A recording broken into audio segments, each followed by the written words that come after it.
Welcome to Module 4 in our course on strengthening planning capacities for the officials of Ministries of Education in the Eastern Caribbean.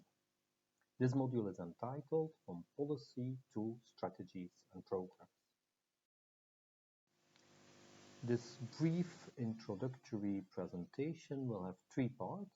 We'll look at the objectives of this module, the intended learning outcomes. We will then comment on the content and how it is being organized. And we will finally discuss briefly some elements related to the choice of strategies, which is one of the core topics of this particular module. Let us start, therefore, by looking at the objective and the intended learning outcomes of Module 4. Let me recall where we are in the overall course. As you will remember, this course has 5 modules. The first module looked at the different stages in the education sector planning process, which you see here on the right of your screen. The second module worked on the first of those stages, the analysis. The third module, which we just completed, looked at the selection, the identification of priorities, with already some discussion on strategy. But now, once priorities have been identified, we need to work out more in detail how these priorities will be achieved, and that raises 2 major questions. Firstly, through which strategies will we try to achieve these priorities? If the priority is to improve quality, what strategies to improve quality will we use? Will we rely more on teacher professional development? Will we rely more on providing more inputs into classrooms and into schools? Will we rely more on monitoring and evaluation and so on? So we'll discuss, we need to identify the appropriate strategies, and these strategies then need to be translated into programs which will actually implement these strategies. And with this as a background, we can now look at the objective and the intended learning outcomes. The overall objective is that at the end of this module, you will be able to design the metrics of a program that will help achieve the priorities of the education system. A program tends to take the form, indeed, of a matrix with objectives, activities, indicators, outcomes, and so on. And at the end of this module, the assignment you will receive will be related to this overall objective.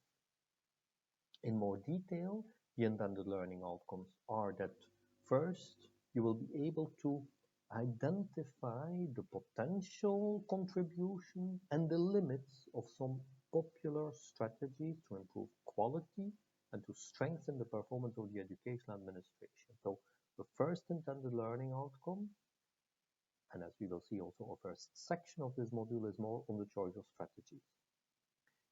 The second intended learning outcome and the third intended learning outcome relate more to the design of a program or a project. We will explain the methodology to construct a development program or project, and we will expect then also that you will be able to design a program or a project that aims to achieve the priorities of the education sector. How will we organize this module?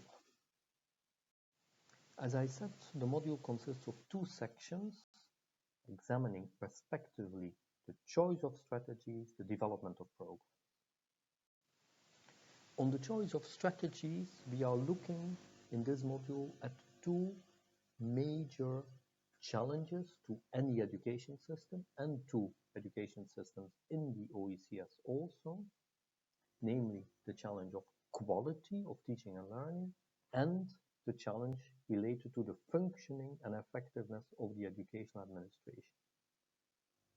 We've selected these 2 from among a wide range. You will remember that in Module 2 and Module 3, we looked also at issues of equity, we looked at issues of cost and financing, we raised the challenge of relevance, but because of the limited time we have, but also because we need to focus on what we consider to be priorities, we have here identified these 2 elements, which arguably are the most important ones and which are also probably the ones that interest all of the participants in this course. And so this section will look at some of the more popular strategies to improve quality and the functioning and effectiveness of the educational administration, and will ask in how far these strategies also are relevant to the context of the OECS. The second section then will become a bit more technical, a bit more methodological. There we are now going to work on the translation of these strategies into specific programs which actually implement these strategies. If our strategy is strengthening teacher professional development, well, that has to be done through particular programs. That can be training programs, it can be programs to strengthen the autonomy of teachers, that can be programs to strengthen their accountability, that can be programs maybe to allow them indeed stronger collaboration within teacher networks and so on. And usually when we construct such a program, we follow a particular methodology. And this section will examine that methodology, both in the theory, by looking at what the methodology actually, what are the different steps, and in practice through some examples. If we look at the overall process, we will see that in total we expect you to spend about 20 hours of work on this module. We have taken a bit more time than for previous modules because we do know the workload you have, the difficulties you experience, and so on. And therefore, we will work at a bit a lower pace, a slower pace rather, excuse me, through the two sections. The first section, which takes about 8 hours of work, 1 day of work, will mainly consist of reading and looking at presentations on the platform. We will identify some required reading. Linked to that reading, we will have a few questions, broad discussion questions that we will want you to reflect upon and to respond to on the platform. And then we will put presentations on both issues of quality and the effectiveness of the administration on the platform. Section 2 will take a bit a different format. Here we will have the synchronous session, which we have foreseen for Thursday, the 15th of October. You will do a bit of reading before the synchronous session, and then the synchronous session Thursday morning will, after a brief feedback on section 1, discuss in detail the development of a project, and we will ask you to work in groups to apply what you learn through that synchronous session. The assignment is again a group assignment, as we did for Module 2 and Module 3. The groups are organized in country teams, and you will receive further details during the synchronous session. In order to obtain the certificate of completion of this course, you should consult the presentations on the virtual platform, do the required reading, respond to one of the questions that we will ask related to that required reading, attend and participate in the synchronous session, and complete as a member of your country team Module 4 assignment.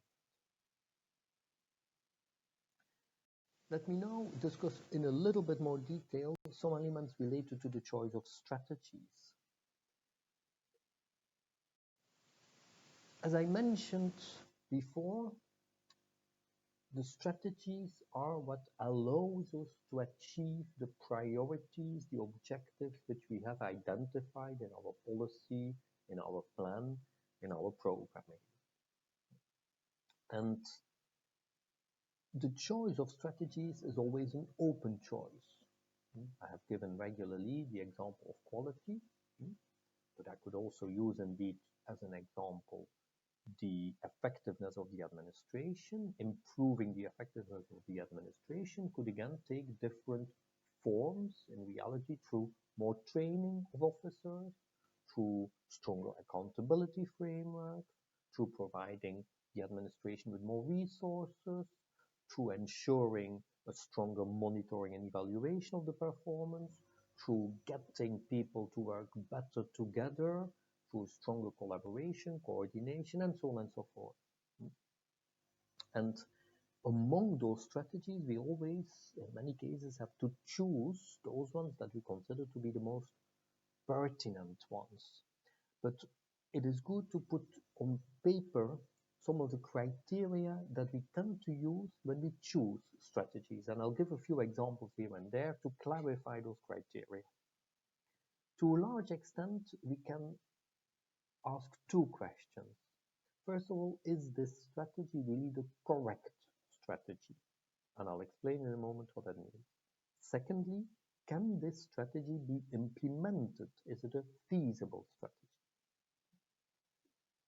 Let us look at both of these issues in some detail.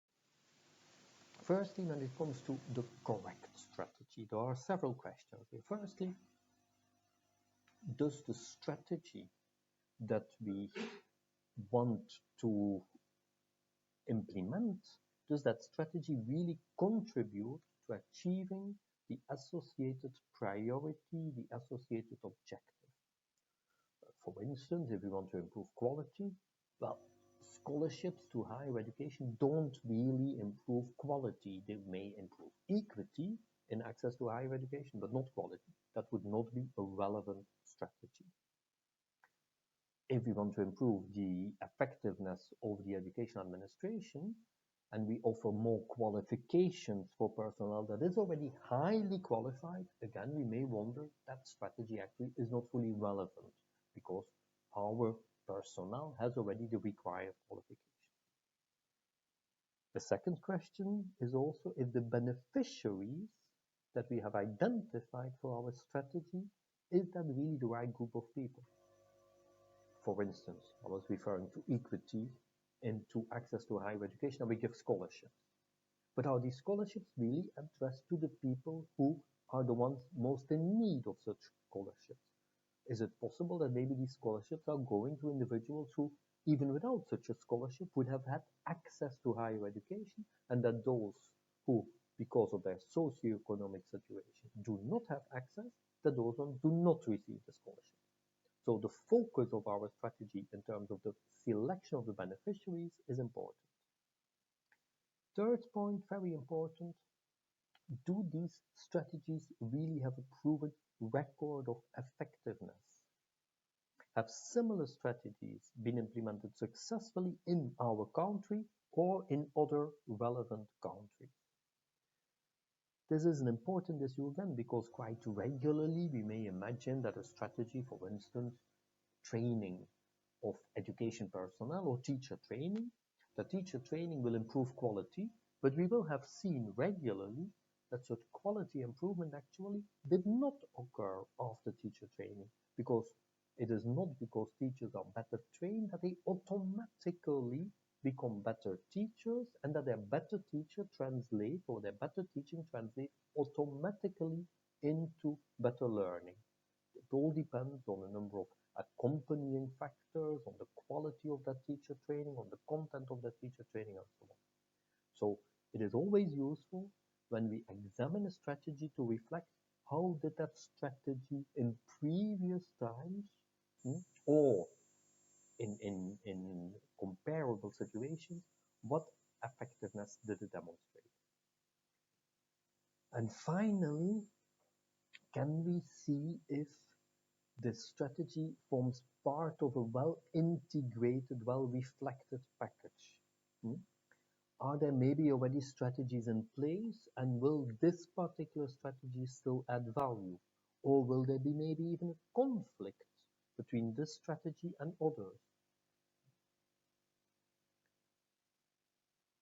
I remember an example from quite some years ago, where in Chile, for instance, the government in the 1990s had a big program in order to improve equity and gave schools, in particular the least performing schools, additional funding. But at the same time, parents were allowed to choose the school to which they would want to send their children. And what we saw happening was that those parents who had good information and who had the means of moving their child from one school to another very quickly decided that they wanted to pull their children away from the schools that got additional resources from the government, because they realized that these schools were considered to be poorly performing schools. And so you had two strategies that were in contradiction. And it finally did not lead to much improvement in those poorly performing schools because the parents with the, let's say, more support for their children, with the access to more support for their children, pulled their children away from these schools. Finally, the second question is then, can the strategy be implemented? And here again, we have a number of questions which we addressed already to some extent in previous modules. Firstly, we have to look at the financial cost of the strategy. Is the strategy affordable? Secondly, we have to look now at the feasibility. Is the necessary capacity to implement that strategy present in the country? Do we have the human capacity, the administrative capacity, the physical capacity, the time for implementation? One evident example is whereby we will want indeed to improve our qualifications for all our teachers, but we do not have the necessary teacher training capacities within the country. Another example is where we may want to construct many schools or construct many classrooms, but again, we don't have the construction companies who can manage in such a short time to construct that many schools, that many buildings, that many classrooms, that many latrines, and so on and so forth. Third point, something we have discussed a lot in Module 3 is the desirability of that strategy. It is all very well to have a perfect strategy, but which does not receive sufficient support among the public or among policymakers who will refuse and maybe even block that strategy, and then that strategy finally will never succeed. And then there is the issue of the sustainability, the long-term impact of these factors. The exercise which you did in Module 3 asked you at a certain moment not only to consider the short-term cost, but also the long-term cost of a particular strategy. And a good example indeed is an increase in teacher qualifications to a very high level, which may lead to an increase in teacher salaries, which on the short term can be managed, but may be more difficult to manage on the long term. So when working on the strategies, and we will do that more in section 1 of this module, we need to keep those two questions in mind. The issue of, is it the correct strategy? Is it relevant? Is it effective? Are the correct beneficiaries chosen, and so on? Is it a strategy that can be implemented? This is the end of this introductory presentation. I invite you now to go to the required reading and to the PowerPoints which are on the virtual platform on section 1, strategies to improve the effectiveness of the education administration and strategies to improve quality. They will be posted over the next 2